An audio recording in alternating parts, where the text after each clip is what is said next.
पानी उसका खेल निराला। आत्मगम तू कर ले पानी उसका खेल निराला। समय से पहले भाग्य से ज्यादा कुछ न मिलने वाला है। आत्मगम तू कर ले पानी उसका खेल निराला। आत्मगम तू कर ले पानी उसका खेल निराला।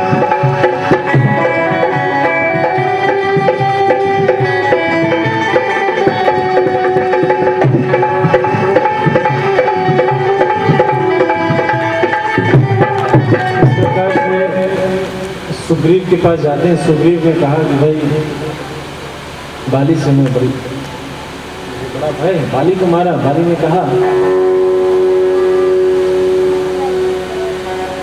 हे प्रभु, कई जन्मों की तपस्या करने के बाद अंतकाल में और आज आप साक्षात दर्शन दे रहे हैं। तो आज यहाँ बाली ने एक जगह प्रभु ने मांगा केवट से, केवट ने कह दिया मांगी नावना केवट ना दे दिया।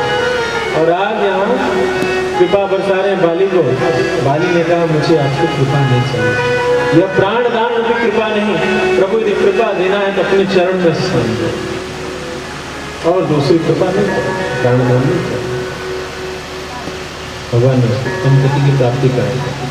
और इसके पश्चात सुग्रीव का राज्याभिषेक।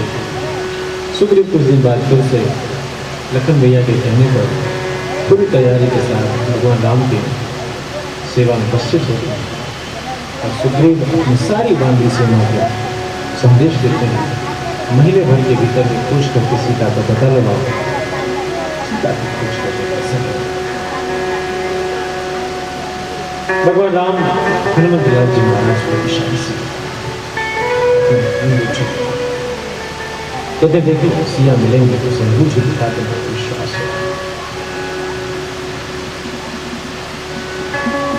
इसके बाद सब खोज अनेक अनेक प्रकार से आज कई दिन हो गए हैं, सब में खूब खोजा होगा। सिया भी करती है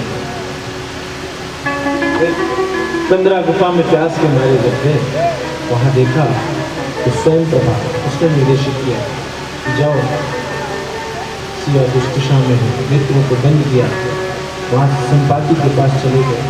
अब संपाति वहां से देख रहा है कि आज मुझे बहुत बढ़िया आहार मिला, मारने के लिए उद्यत है, खाने के लिए बड़ा खुश है। संपाति चला, लेकिन जैसे ही वहां जटायु की चर्चा से सुनकर देखो प्रभु की भक्ति में, प्रभु की सेवा में उस जटायु ने अपने प्राण को त्याग दिया है। तो धन्य है उसका जीवन।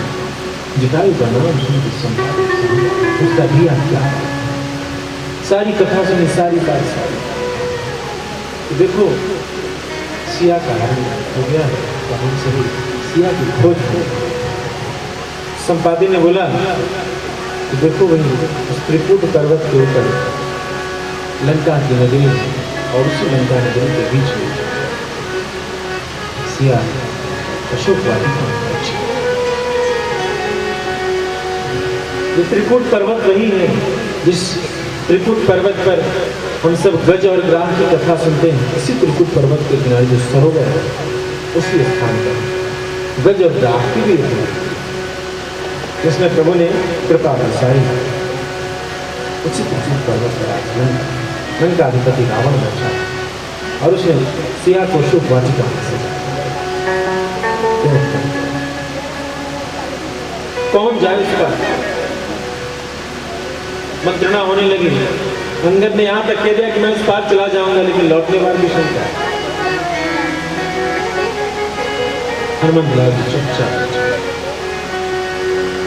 जामन देखने कह रहे हनुमान तो पवन पुत्र है और लंका तक जाने का दो ही मार्ग है, जल मार्ग या तो वायु मार्ग, फल दो है।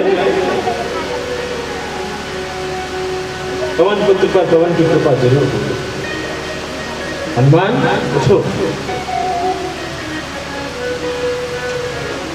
हनुमान उठो, बोले क्या तुम चुपचाप क्यों बैठे? कैसी शांति तुमने स्वीकार कर ली क्या? आज तुम्हारे कर्तव्य की बेला आई और आज तुम चुपचाप बैठ गए।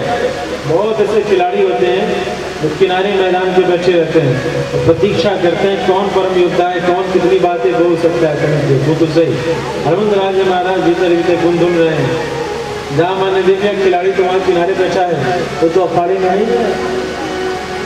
हनुमान पवन अपने बल पवन थोड़ा सजेस्ट होता है। हाँ जामान जी बताइए क्या बात। राम काज लग तब अवतार। इतना हनुमान क्या यहाँ तक आनो यहाँ त्रिकुट पारी त्रिकुट पर पता है ना, पूरी त्रिकुटे यहाँ ले आता हूँ, पूरा त्रिकुट में खोज लेंगे सीखा का। इतना उत्साह राम कार्य सिया को खोजना, पूरी त्रिकुट पर्वत यही ले आता हूँ। मुझे तो आता नहीं, मैं उतना विद्वान नहीं हूँ, आप खोज लेना कहां से। उनको कहना पड़ा इतना करहु तात तुम जाए सीता ही देख कमल सुधी, तब निज भुज बल राजेंद्र तब कमल लेंगे। कपिसेन संग संहार निश्चर राम सीता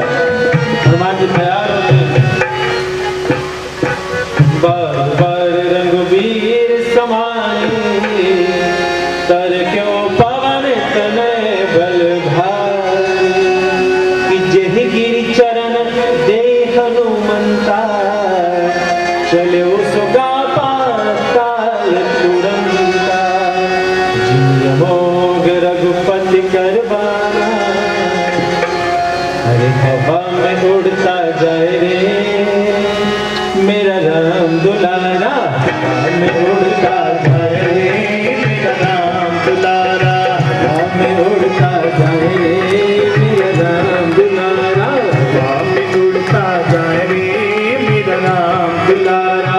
राम दुलारा वो तो अंजनी का प्यारा, राम दुलारा वो तो अंजनी का प्यारा, राम दुलारा वो तो जानकी का प्यारा, राम दुलारा वो तो जानकी का प्यारा। हवा में उड़ता जाए रे मेरा राम दुलारा, हवा में उड़ता जाए रे मेरा राम दुलारा।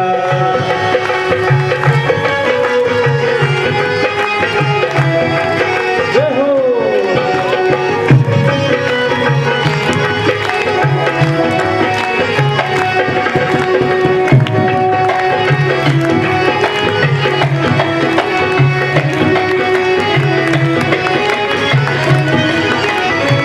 दिन देखा मैंने अवधपुरी में, अवधपुरी में रामा अवधपुरी में, एक दिन देखा मैंने अवधपुरी में, अवधपुरी में रामा अवधपुरी में, से लगने लगा रे मेरा राम दुलारा, हवा में उड़ता जाए रे मेरा राम दुलारा। राम दुलारा मेरा राम दुलारा, राम दुलारा वो तो अंजनी का प्यारा, राम दुलारा देखो अंजनी का प्यारे।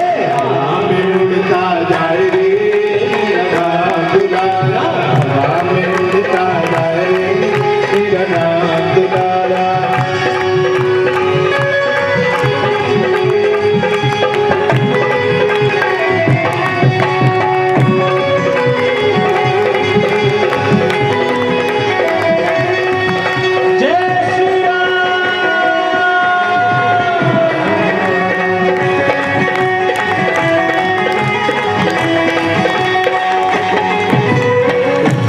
देखा मैंने पंपापुरी में, पंपापुरी में रामा पंपापुरी में, देखा मैंने पंपापुरी में,